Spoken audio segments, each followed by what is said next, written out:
Fleet Commander Taran Voss stood rigidly at attention as Admiral Halstead performed the ceremonial transfer, his jaw clenched tight enough to crack teeth. Before him knelt a Sethian female, her silver-blue skin luminescent even beneath the harsh lights of the military hangar. In recognition of your valor during the Battle of Proxima Ridge, the Allied Terran forces award you this Sethian as your personal servant, Halstead declared, voice echoing through the chamber. Her name is Eloria Navrine, added the cultural attaché quietly, highborn among her people. Terran's stomach churned. The practice of claiming enemy combatants as personal servants was an archaic tradition the military refused to abandon, a living trophy meant to humiliate the defeated Sethians. He'd argued against accepting, but orders were orders. Rise, Terran said, avoiding the formal acceptance speech. Eloria stood, her height impressive even with her head bowed. Her four-fingered hands were bound, and the ceremonial collar around her neck marked her new status. Her obsidian eyes revealed nothing, but Terran recognized the tension in her lithe frame, a fellow soldier prepared for whatever pain might come. Back at his apartment, Terran immediately removed her restraints. I don't believe in this barbaric tradition, he said, tossing the bindings aside. You're not my property. Eloria rubbed her wrists, her expression unchanged. Your customs are irrelevant. I am bound by Sethian honor to serve my captor until death or release. Then consider yourself released, Terran replied, gesturing toward the door. You're free to go. Her head tilted, fern-like appendages along her scalp shifting with the movement. To where, Commander? To face execution as a deserter, to beg on your streets where my kind are despised. Terran hadn't considered that. The war had ended just months ago, and anti-Sethian sentiment ran deep. She would find no sanctuary beyond his walls. Then stay as my guest, not my servant. I have a spare room, food, security. He moved toward the kitchen, giving her space. You'll come to no harm here. Eloria's posture shifted subtly. You want nothing in return. I want no part in continuing this war on a personal level, Terran said, pouring 2 glasses of water. He offered one to her, which she didn't take. Your people fought honorably. I respected your warriors on the battlefield. That respect doesn't end with the ceasefire. She studied him with unnerving intensity. Your soldiers speak of you.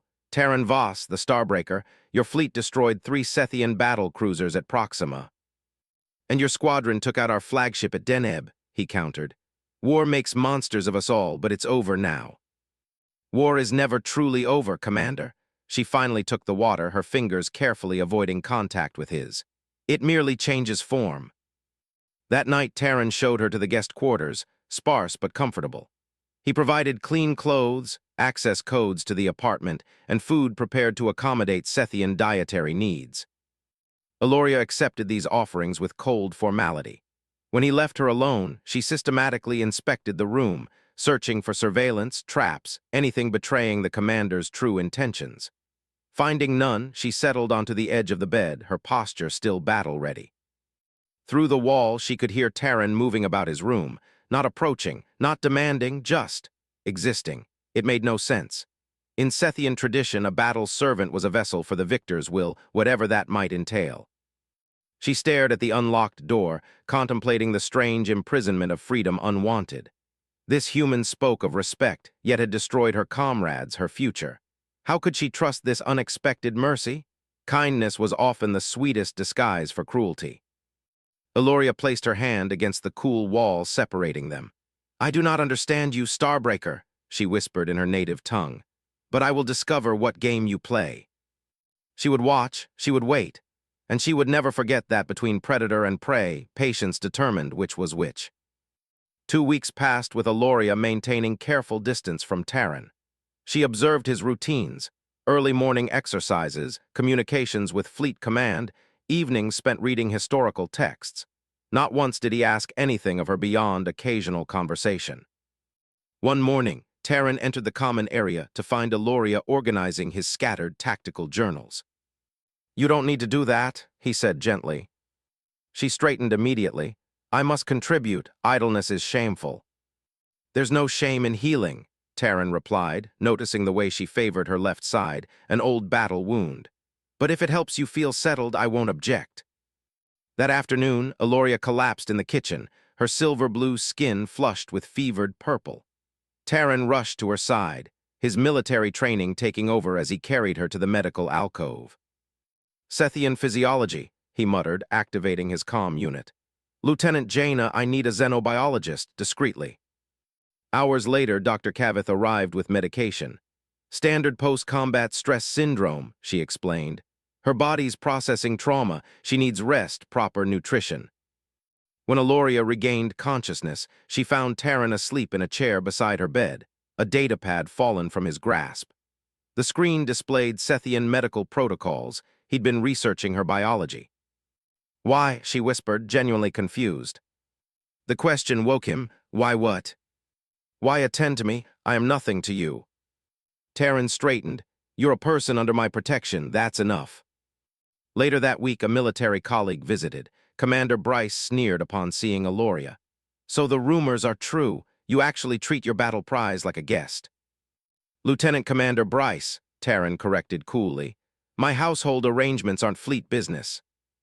"It's embarrassing," Bryce hissed.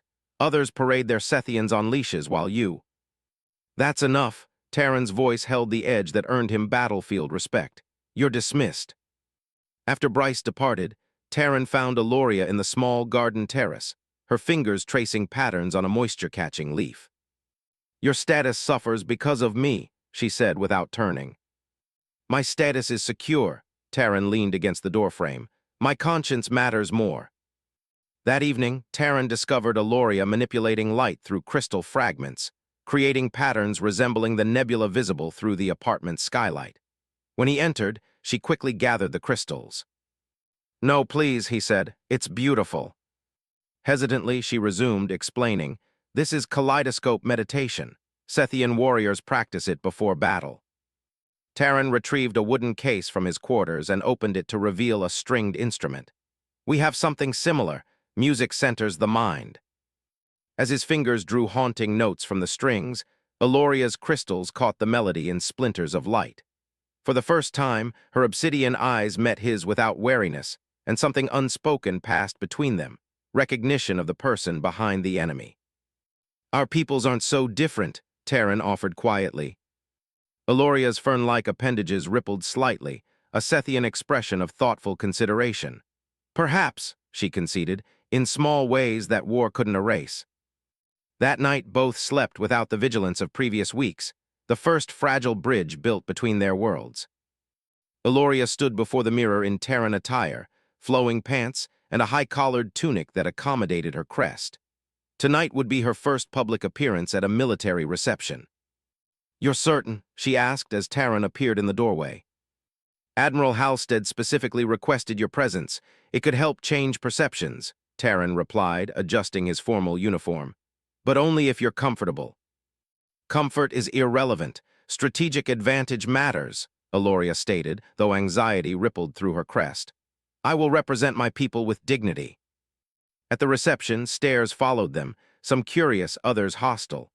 Admiral Halstead greeted them cordially enough, but most officers maintained distance. "Commander Voss," came a familiar voice. Bryce approached with two other officers. "Brought your exotic pet." Taryn's expression hardened, but Aloria spoke first. "I may be Sethian, but my hearing functions perfectly, Lieutenant Commander." Bryce's face reddened. "It speaks out of turn." "She speaks when she chooses," Taryn countered. "Perhaps you've forgotten we're no longer at war." "Some wars never end," Bryce muttered, withdrawing. Later, Aloria found herself beside the Admiral's wife, who studied her with frank interest. "I served as a cultural attaché during the peace negotiations," the woman said. "Your people's resilience is remarkable." "As is human adaptability," Aloria replied cautiously. "Taryn watches you," the woman observed, "not as a possession but with genuine regard." Aloria glanced toward him. "Commander Voss is unexpected." The journey home was quiet until Taryn spoke. "I apologize for Bryce. That's not who we are, who we should be." "Who are you then, Taryn Voss?"